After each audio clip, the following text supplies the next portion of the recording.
going through Montana on our way to the Gem Mountain Sapphire Mine. They have a store in Phillipsburg, Montana, that is open, I think, pretty much all year. This mine is only open from about May through September. So if you want to find sapphires at the mine, go this way. It's a nice little drive. This is sped up. I was going to speed it up some more, but I was afraid it would make everybody nauseous. But anyway, you come down through the mountains, go through a valley, go through a couple of canyons, and you don't actually go to the mine. You go to a place where they've built out an area where you can look through bags that have already been collected and find sapphires. And people do find sapphires in every bag. Some find 10 or 20. I talked to one person who had gone through their bags several times, and every time they found more. I think they found about 36 to 40, somewhere in there. But anyway, it's a beautiful drive, and there's not much out there. There are some small towns around, but all the way through here, there was nothing, just some beautiful scenery. So from here on out, I speeded up a little bit. There is some more description coming up, but for those of you who wanted to see where you go, I wanted to show the entire road to get there. So it will be a minute or two before you get to the actual place where they have the bags, I was going to say bags of concrete, bags of gravel. Sorry about the bug guts on the screen, on the windshield. They do tend to be around when you're in the middle of the summer.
The entrance to the Gem Mountain Sapphire Mine, and you do have to have reservations, and you can buy a bucket of gravel. I think it's 25 pounds for $35, or you can buy a bag that you can just take home for $36.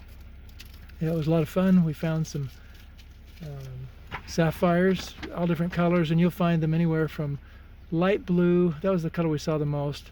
Some people got some lilac ones, some pink, some red, some orange and yellow, green. And green. But it was well worth the $35. It was fun. They stopped giving bags out at 4:30, and they close at 5:30. So you can come in, you can make an appointment up until 4 o'clock. We got the 4 o'clock appointment, but there were still some people coming in. It's 5:30 now, and there were still people buying bags. But after you find them, you can go up to the little shop, and there are some people there that will help you go through your stones. And tell you which ones are worth heat treating and faceting, and they do both heat treating and faceting. It takes a couple of days to heat treat them. They said they heat them up to 3,200 degrees in a kiln, and then you can have them faceted and put in jewelry if you want. But anyway, it's a lot of fun and well worth it. lot where you'll park a little bit slower than we did here. Here's the area where there's the parking lot. Here's the place where they have the gravel. This talks about different stones they found. There's the wash tank. There's a restroom, some tables, some more tables where you pour out the stone, the gravel. Here's a bag of or a tray of gravel. Here's spreading it out and finding some stones in there. Those are some stones somebody else found, and that's what they look like. That's what we found. That's what somebody else found. Somebody found those. So you take some of the dirt out of the bag, and you take it over to this wash tank, and you can see some of it's just dirt. And so this is the way to get the dirt out. You keep swirling it around, washing it around until you get all the loose dirt and mud and junk out. You swirl it back and forth, and then you turn it, and then you swirl it back and forth again. And the guy there did it really good. So he got it all in the middle, going vertically away from you. We weren't that good. And when he was done, we went and flipped it over on the table, and there were several stones right up on top that we could just pick off. And then we had to go down through the gravel to find others. So it's a nice place. You can get in the shade to work on these if you want. Up there's the store where you can have them process your stones. They heat treat them for 2 or 3 days for about, I think they said 3,200 degrees. And then they get more intense colors. And they can also have them cut for you and mounted in jewelry if you want.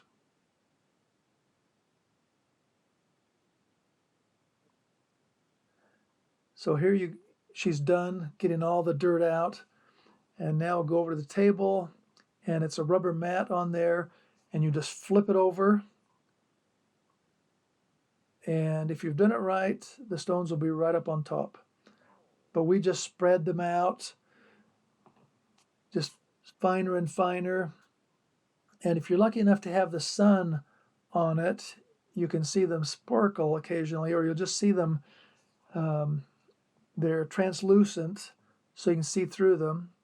But there's all different kinds of gravel in here. And there were some trays of gravel we didn't find anything in.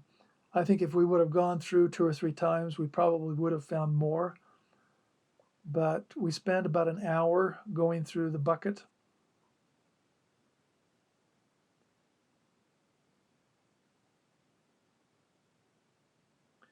And then when you think you're done, you just scrape it off the table. And sometimes there's whole families gathered around. See that little capsule they give you, a rubber top has a hole in it. You just put it on top and then push it through the hole. And if it turns upside down, they won't fall out.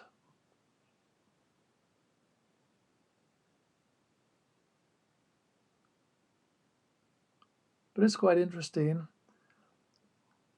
Some of the people were finding pinks and greens and orange and yellows and blues. I didn't see any of them that were very dark. And I guess if you wanted them dark, you'd have to heat treat them, like I said before. We did take a tour up through the store, but I didn't take any videos of that. But there were a bunch of jewelry, some mountings for those, and you can arrange to have them cut. Generally, when you're cutting stones, you lose about 65% of the stone size. And I think the stones that we found were from 1/3 of a carat to about 60% of a carat. And so you'd end up with fairly small stones. There were some people that found some fairly large ones. And I think the guy said you can even buy a bag that has 250 pounds in it, and they will guarantee at least 1 5-carat stone in there. And they find the stones, and they will put some in the big bags to guarantee that you'll have some. But from what I've seen, everybody that had bags that they were doing this to, we're all finding some more successful than others.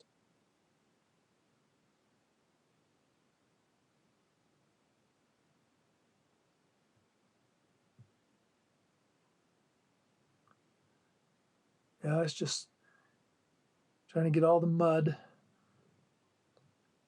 So the actual mine is, I think they said 2 or 3 miles away, and that's where they dig up all the gravel and they bring it down and put it in bags or buckets. So we had a bucket, but we also bought a bag to take to our grandson, and you can take those as well. So if you don't have time to stop and spend an hour or two doing the bucket, see, there's the bucket right there, that blue one. If you don't have the time, you can just grab a bag and go. So here I'm going to flip it over. Didn't have much gravel in this, mostly was dirt before. I just flip it over and it should be right on top. But we were never successful really in getting them on the top. I don't think we worked them quite enough. But the guy who helped us, who worked there, he did his magic and they were right on the top.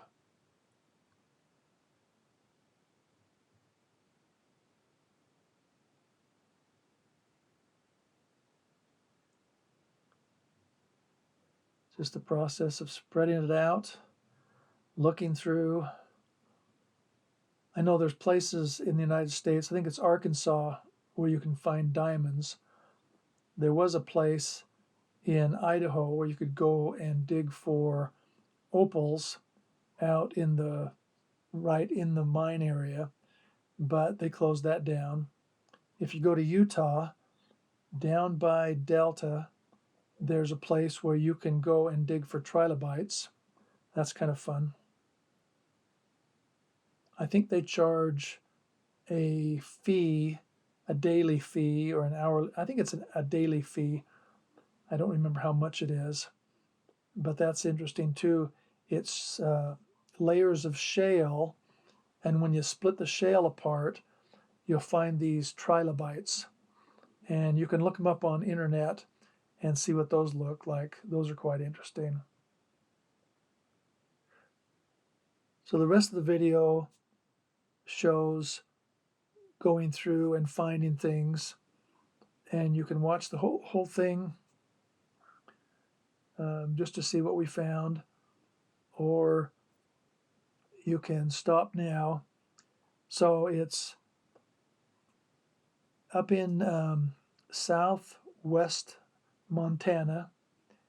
It's worth a drive over there. The drive's beautiful. It is kind of out in the middle of nowhere. And you start going up a canyon and you turn at the sign. And if you go up further, I think you could actually go up to their mine. I think they take tours up there, but we didn't do that.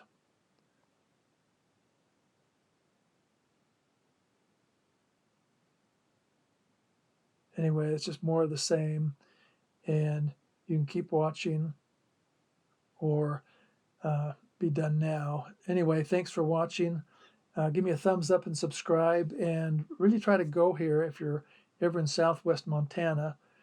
It's fun, yeah, and like I said, you can just grab a bag if you need to just grab and go. I think they also have some bags at the store in Phillipsburg that's not quite so far out of the way, and it's fun.